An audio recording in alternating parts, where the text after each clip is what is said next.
राधे राधे दोस्तों, आपका अपने चैनल पूजा पाठ उपाय में आपका हृदय से बहुत बहुत स्वागत है। दोस्तों, श्राद्ध पक्ष में हमें कौन कौन से कार्य करने चाहिए जिससे कि हमें अपने पितरों का आशीर्वाद मिले। जिस घर के पितृ खुश होते हैं, जिस घर में पितरों का आशीर्वाद होता है, उस घर में कभी भी किसी भी चीज की कमी नहीं होती है। हमें भगवान के पूजा पाठ करने के साथ साथ इन 16 दिनों में अपने पितरों की तृप्ति के लिए उनके निमित्त बहुत सारे कार्य करने चाहिए, जिससे कि उनको भी मोक्ष की प्राप्ति होती है और हमें भी वो अपना आशीर्वाद देते हैं। क्योंकि इन्हीं दिनों के दौरान हमारे पितर जो हैं वो पृथ्वी लोक में आते हैं, अपने अपने वंशजों के यहाँ, अपने अपने बाल बच्चों के यहाँ, जो कि उनका आने वाला वंश है, उन सबके पास वो आते हैं और अपना जो उनका हिस्सा होता है वो ग्रहण करने के लिए आते हैं। तो इन दिनों में हमें पितरों के लिए कुछ कार्य अवश्य करने चाहिए, जैसे कि श्राद्ध पक्ष में पितरों के निमित्त हमको ब्राह्मणों को भोजन जरूर कराना चाहिए और अपनी जो हमारी क्षमता है उसके हिसाब से हमें कपड़े, फल, धन आदि का दान देना चाहिए।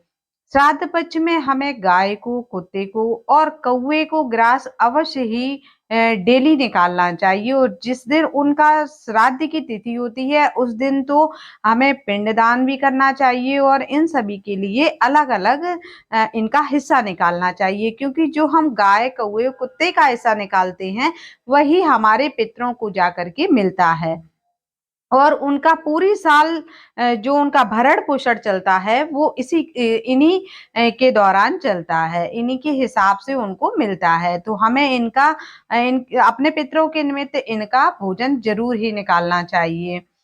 और सुबह-सुबह आप पूरे 16 दिन आप अपने मुख्य द्वार को गंगा जल मिले हुए पानी से छीटें, जिस और अपने पितरों का स्वागत करें। मुख्य द्वार पर आप रोज शाम को एक लंबी बाती का घी का दीपक अवश्य लगाएं, इससे पितरों को रोशनी मिलती है। और अगला जो उपाय है वो है कि चींटियों को भुना आटा अवश्य खिलाएं, उसमें थोड़ी-सी चीनी मिला लें और जहाँ पर चींटियाँ हों वहाँ डाल दें। लेकिन आप याद रखें कि ऐसी जगह बिल्कुल भी ना डालें जहाँ पर कि किसी का पैर वगैरह पड़े या कोई वाहन वगैरह निकलता हो, वहाँ बिल्कुल नहीं डालना है। एकांत में डालिए जहाँ पर चींटियाँ आएँ, खाएँ और अपना विलीन हो जाएँ, चली जाएँ। और मछली को भी आटा आप चुगा सकते हैं, तो मछली को भी आटे की गोलियां आप डाल सकते हैं। यदि आपके पास में कहीं भी मछली का स्थान है, जैसे कि आपके पास में नदी वगैरह या कोई तालाब वगैरह है, तो आप डाल सकते हैं। और अमावस्या के दिन आप एक उपाय जरूर कीजिएगा। अमावस्या की शाम को एक घी का दीपक आप नदी, पोखर, तालाब, कुआं, बावड़ी जो भी आपके पास में है, आपके घर के पास में है, वहां जाकर के आप एक घी का लंबी बाती का दीपक अवश्य लगाएं और पितरों को खुशी-खुशी विदा करें। ऐसा करने से पूरे साल घर में किसी भी चीज की, धन धान्य की कमी नहीं होती है।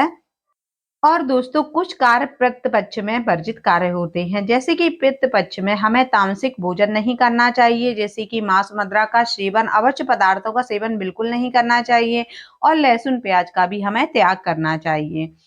श्राद्ध पक्ष में कोई भी मांगलिक कार्य नहीं किए जाते हैं, क्योंकि ये जो 16 श्राद्ध होते हैं ये पूर्ण रूप से हमारे पितरों को समर्पित होते हैं। तो हमें दूसरे नए कार्यों में नहीं लगना चाहिए, बल्कि हमें अपने पितरों के लिए ही पूजा अर्चना और दान पुण्य करना चाहिए। इस दौरान किया गया दान पुण्य का जो फल होता है वो कई गुना बढ़ करके मिलता है।